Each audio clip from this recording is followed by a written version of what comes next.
नमस्कार दोस्तों, the information में आपका स्वागत है। तो ये हम फाजिल्का ज़िला बनने की कहानी का तीसरा एपिसोड कर रहे हैं। और पहले दो एपिसोड में आपको मैं ब्रीफ कर दूं कि बताया गया फाजिल्का स्थापित कैसे हुआ और इतनी बड़ी तहसील या इतने बड़े भूभाग को काट करके किस समय में और किस सियासतदान ने बहुत छोटा कर दिया। तो आज हम वैसे फाजिल्का ज़िला बनने की जो दास्तां है या संघर्ष है वो 1972 से शुरू होता है। तब तत्कालीन सरकार ने फाजिल्का से काट करके और फरीदकोट को अलग ज़िला बना दिया था। तो लेकिन ये 72 के बाद में असल जो इसकी दिशा तय हुई संघर्ष की वो 90 के दशक में तय हुई। 90 के दशक में एक ऐसी घटना घटी जिसने फाजिल्का के ज़िला बनने का मार्ग प्रशस्त किया, या हम कह सकते हैं कि ज़िला बनने की नींव रखी। और जो वर्तमान जो स्वरूप हम आज इसका देख रहे हैं वो 1972 की इसी घटना के बाद इसी घटना से शुरू होता है। तो इस घटना पर हम चर्चा करेंगे और इसका जिक्र जो है इस एपिसोड के बीच में आएगा। हम शुरू करते हैं शून्य से। तो 7 अगस्त 1972 को ज्ञानी जैल सिंह सरकार ने फरीदकोट को अलग कर दिया और ज़िला घोषित कर दिया। तो फाजिल्का के जो वकील वर्ग है, उस वक्त स्पेशली वकील वर्ग था, उनको ऐसा लगा कि अगर फरीदकोट ज़िला बन सकता है तो फाजिल्का क्यों नहीं बन सकता। और उन्होंने इस मांग को सरकार के समक्ष अपने अपने सोर्सेज से मांग करनी शुरू की कि फाजिल्का को ज़िला बनाया जाए। सोचिए उस वक्त फिरोज़पुर जो ज़िला है उसकी लंबाई पंजाब में सबसे ज़्यादा थी। और वर्तमान समय के अनुसार अगर हम कहें तब जो है आने जाने के साधन, सड़कें और रहने खाने पीने के संसाधन आज से मैं सोचता हूँ कि 20% ही होंगे। तो जो फाजिल्का की बिल्कुल लास्ट छोर से जो व्यक्ति चलता था ज़िला हेडक्वार्टर में काम करवाने के लिए, चाहे वो कचहरी का हो, चाहे शिक्षा विभाग का हो, PWD का हो, किसी भी महकमे का हो, क्योंकि ज़िले के सारे ऑफिस जो थे वो फिरोज़पुर में थे। तो अगर कोई व्यक्ति फाजिल्का से अरनीवाला के लास्ट गांव से या अबोहर के लास्ट गांव से चल के ज़िला हेडक्वार्टर पहुंचता था तो मैं नहीं मानता कि वो शाम को अपना काम करवा के वापस आ सकता था। तो ये एक बड़ा मेजर कारण था और वकीलों ने इस मांग को उठाना शुरू किया। तो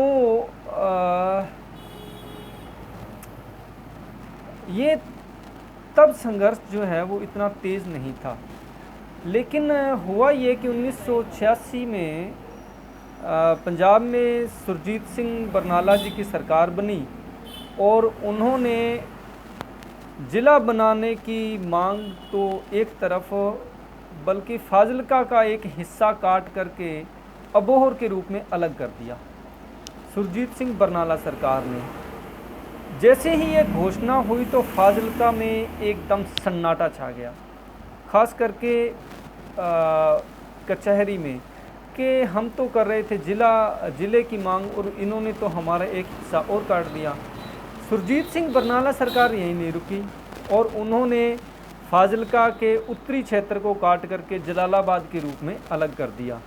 तो वकीलों के लिए ये बहुत बड़ा शॉक बैक था, क्योंकि एक तरफ तो ज़िला के रूप में हम संगठित होना चाहते थे, दूसरा हमारे ही हिस्से और कटते जा रहे थे। कहीं ना कहीं ये ज़िला बनाने की मांग को या संघर्ष को एक बड़ा धक्का था। तो फाजिल्का के लोगों को ऐसा लगा कि अब ये मांग जो है वो नहीं मानेगी और सरकार नहीं सुनने वाली है। लेकिन ये कह सकते हैं कि फाजिल्का का धैर्य अब जवाब देने लगा था और कई आवाज़ें उठने लगी। लेकिन ये न तो कोई सुनने वाला था आवाज़, और किसको कहें और किसके समक्ष ये मांग उठाई जाए। अभी ये दौर चल ही रहा था कि 31 अगस्त 1995 को राज्य में सरदार हरचरण सिंह जी बराड़ की सरकार बनी और वो मुख्यमंत्री बने और उन्होंने फाजिलका का एक बहुत बड़ा भूभाग काट के मुक्तसर साहब के साथ जोड़ दिया और उसको एक अलग ज़िला बना दिया।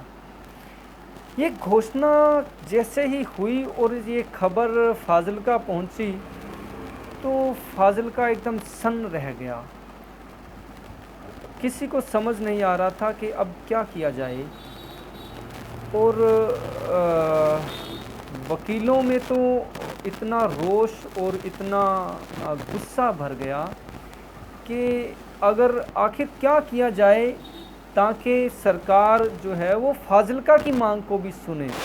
लेकिन ये सच्चाई है कि फाजिलका को ज़िला न बना करके और मुक्तसर को ज़िला बनाने की खबर से उस वक्त केवल वकील वर्ग जो है वो प्रभावित हुआ और बाकी जो फाजिलका था उसमें शायद इतना प्रभाव नहीं पड़ा।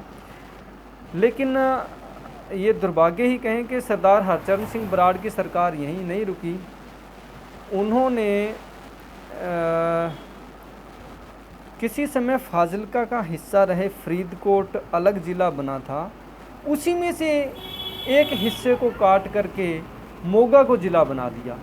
यानी जो हिस्सा फाजिलका से कटा था उसमें से एक और ज़िला निकल गया, लेकिन फाजिलका की मांग जो थी वो बिल्कुल उस पर किसी ने कोई ध्यान नहीं दिया और एक तरह से कह सकते हैं कि फाजिलका के लोग, फाजिलका के वकील खुद को लावारिस समझने लगे थे कि फाजिलका की मांग कोई नहीं सुनने वाला है। इस घटना से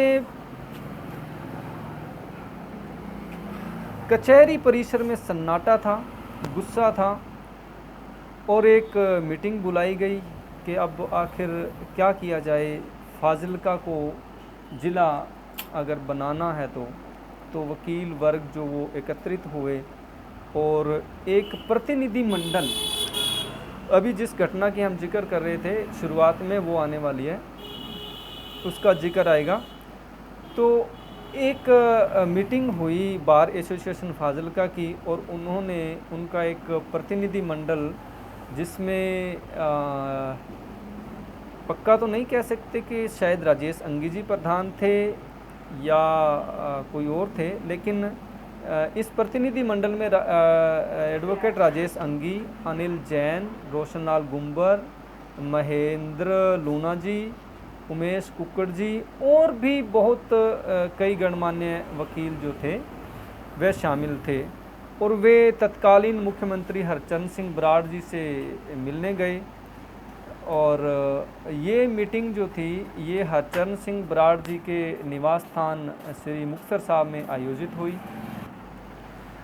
तो इस प्रतिनिधि मंडल में शामिल अनिल जैन जी ने हमें कुछ जानकारियां दी, उसी पर आधारित हम ये आपको जानकारियां बता रहे हैं कि बताया जाता है कि ये जो बैठक हुई थी इसमें लगभग फाजिलका के 30 एडवोकेट शामिल थे और ये बैठक तत्कालीन जो हमारे विधायक थे डॉक्टर महेंद्र कुमार रिन्वा जी, उन्होंने तय करवाई थी।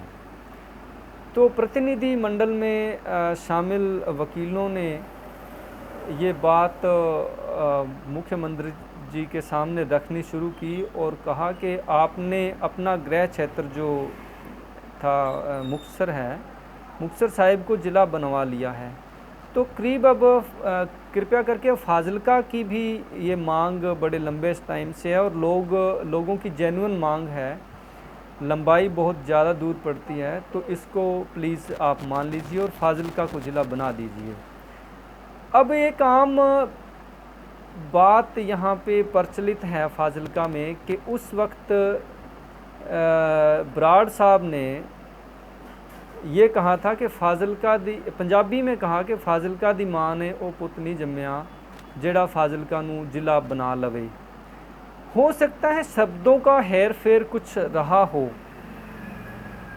और उनके कहने का मतलब स्पष्ट तो ये है कि फाजिल्का में राजनीतिक नेतृत्व जो है वो ऐसा नहीं है कि फाजिल्का को ज़िला बना सके।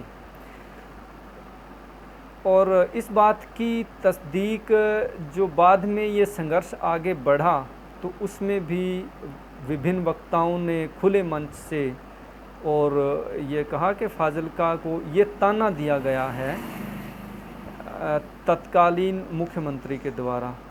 तो जो प्रतिनिधि मंडल गया था उन पर इन शब्दों का ऐसा असर हुआ कि उन्होंने फाजिल्का पहुंचने तक ये शपथ ली कि किसी भी हालत में फाजिल्का को ज़िला बनाया जाएगा, चाहे इसके लिए कितना भी बड़ा संघर्ष क्यों ना करना पड़े। और यही संघर्ष बाद में चल कर के ज़िले के रूप में फलित हुआ। तो मैं यहाँ ये कहना चाहता हूँ कि जो हमें ये इन्फॉर्मेशन मिली है, हो सकता है बराड़ साहब के शब्द कुछ और हों, हो सकता है कि बताने वालों ने कुछ और बताया हो, लेकिन फाजिल्का का देर से ज़िला बनना पूर्ण रूप से राजनीतिक इच्छा शक्ति का अभाव था। क्योंकि आप देखिए हरचरण सिंह बराड़ जी ने जो ज़िले बनाए, अपने गृह क्षेत्र को ज़िला बना लिया, वो बड़ी हस्ती थे।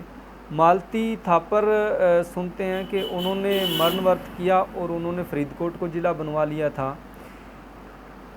तो और जब फाजिल्का ज़िला बना तो इसमें सिर्फ वकील वर्ग नहीं, इसमें राजनीतिक जो प्रतिनिधित्व है वो मजबूत चट्टान की तरह खड़ा हुआ। उसने इनिशिएट लिया कि हाँ नहीं, फाजिल्का ज़िला बनाने। इस पर अगले एपिसोड में चर्चा करेंगे। तो अगले एपिसोड में कुछ और भी चर्चाएं करेंगे। दोस्तों, ये जो सीरीज चल रही है ना, इसमें कई और भी दिलचस्प कहानियाँ आगे आएंगी और ये भी कहानी आएगी कि एक तत्कालीन मुख्यमंत्री हुए जिन्होंने फाजिल्का से प्रतिनिधि मंडल को टाइम तो दे दिया, लेकिन जब वो प्रतिनिधि मंडल पहुंच गया तो सुबह से शाम तक बिठाए रखा और बिना टाइम दिए, बिना मुलाकात किए वापस भेज दिया गया। ऐसे भी मुख्यमंत्री हुए जिन्होंने फाजिल्का के ज़िले की फ़ाइल को देखते ही रिजेक्ट कर दिया कि नहीं, ये फालतू का मसला है, इसे दूर रखो। तो ऐसी घटनाएं भी हुई। फिर जानी साहब का मरण व्रत भी आएगा आगे। तो इस सीरीज़ को दोस्तों देखते रहें, और जहां कहीं भी आपको कमी लगे इस चैनल में या मेरी रिपोर्टिंग में या जानकारी में, तो प्लीज़ नीचे कमेंट बॉक्स में उसे दर्ज करें ताकि हम उसे दुरुस्त कर सकें। और ये कंटेंट्स आपको कैसे लग रहे हैं इस बारे में हमें बताएं। मैं चाहता हूं कि इस ज़िला बनने की जो कहानी है, इसका हर पहलू और उस हर व्यक्ति तक पहुंचने की कोशिश करें जिसने ज़िला को बनाने के लिए इस संघर्ष में साथ दिया। तो दोस्तों, बने रहिए हमारे साथ और देखते रहिए अपना चैनल दी इन्फॉर्मेशन। धन्यवाद।